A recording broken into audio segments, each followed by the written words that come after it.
Welcome to okay TV. This is Kavya. Today news updates ఇప్పుడు చూద్దాం. గత ప్రభుత్వ హయాంలో చెలరేగిన వైసీపీ నేతలకు తెలుగుదేశం పార్టీ డెడ్ లైన్ విధించింది. ఊరు వదిలిపెట్టిపోవాలని తమదైన శైలిలో హెచ్చరించింది. పెళ్ళం పిల్లలతో పెట్టేబేడా సర్దుకొని వెళ్లాలని హుకుం జారీ చేసింది. లేదంటే వదిలిపెట్టబోమని తేల్చి చెప్పింది. జగన్ సీఎంగా ఉన్న సమయంలో కొడాలి నాని రెచ్చిపోయారు. అప్పటి ప్రతిపక్ష నేత చంద్రబాబు, లోకేష్ లక్ష్యంగా విమర్శలు చేశారు. ప్రభుత్వం మారడంతో కొడాలి నాని తదితరులకు గడువు ఇచ్చింది. ఆ గడువు దాటడంతో టీడీపీ నేత బుద్దా వెంకన్న స్పందించారు. వదిలేది లేదు. ఆంధ్రప్రదేశ్ ముఖ్యమంత్రి, టీడీపీ అధినేత చంద్రబాబు లక్ష్యంగా విమర్శలు చేసేవారిని వదిలిపెట్టబోమని బుద్దా వెంకన్న తేల్చి చెప్పారు. కొడాలి నాని, వెల్లంపల్లి శ్రీనివాస్, వల్లభనేని వంశీ, జోగి రమేష్ లాంటి వారు నోరు అదుపులో పెట్టుకోవాలని సూచించారు. లేదంటే బుద్ధి చెబుతామని స్పష్టం చేశారు. కొడాలి నాని గురించి ప్రత్యేకంగా ప్రస్తావించారు. నానికి ఇచ్చిన గడువు ముగిసింది. పెళ్ళం పిల్లలతో ఊరు వదిలి వెళితే మంచిది, అలా వెళ్తే వదిలేస్తామని స్పష్టం చేశారు.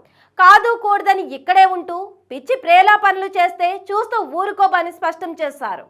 రెచ్చిపోయిన నాని అండ్ కో. గత ప్రభుత్వంలో కొడాలి నాని, వెల్లంపల్లి శ్రీనివాస్ మంత్రులుగా పనిచేశారు. వంశీ, జోగి రమేష్ ఎమ్మెల్యేలుగా కొనసాగారు. సమయం చిక్కితే చాలు చంద్రబాబు, లోకేష్లను లక్ష్యంగా విమర్శలు చేసేవారు. ప్రభుత్వం మారినా వారి పనితీరు మారలేదు. విమర్శలు చేయడంతో చూస్తూ ఊరుకోబోమని బుద్దా వెంకన్న హెచ్చరించారు. ఏకంగా ఊరు వదిలి వెళ్లిపోవాలని సూచించారు. అలా అయితే వదిలేస్తామని, ఇక్కడే ఉండి పిచ్చి పిచ్చిగా చేస్తే తగిన రీతిలో బుద్ధి చెబుతామని హెచ్చరించారు. మీరు ఆ పేరుని సద్వినియోగం చేసుకొని భార్య పిల్లలతో పారిపోవడం మీరు వదిలేస్తాం. అంతేగాని మీరు పిచ్చి పిచ్చి వేసాలేసి చంద్రబాబు గారి గురించి ఒక్కసారి కానీ నువ్వు మాట్లాడితే ఎవరు మాట్లాడినా విజయవాడలో ఇది రాజధాని, విజయవాడ రాకుండా ఎవడు ఉండడం, ఎవరిని విజయవాడ వచ్చి వదిలిపెట్టేది చంద్రబాబు గారి మీద పిచ్చి పిచ్చి ఒకరు వాడితే నేను ఓపెన్గా చెప్తున్నా. ఒకసారి మీడియా మిత్రులు కూడా పరీక్షించుకోండి.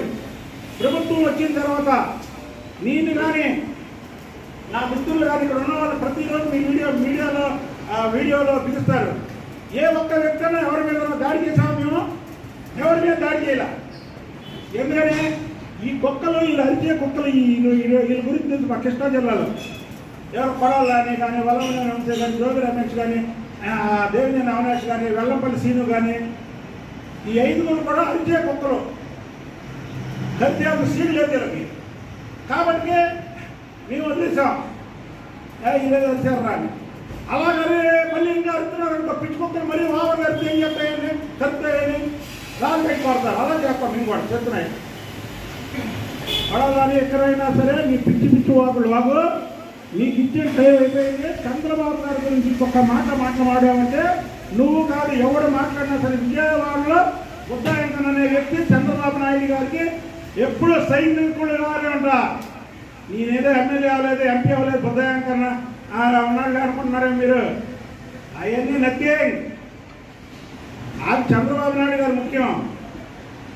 చంద్రబాబు నాయుడు గారి ఫ్యామిలీ ముఖ్యం. ఎవరైనా సరే పిచ్చి పిచ్చి వాగారంటే మాత్రం విజయవాడ బాటలో ఎవరిని వదిలిపెట్టే ప్రసక్తి లేదని తెలియజేస్తున్నారు.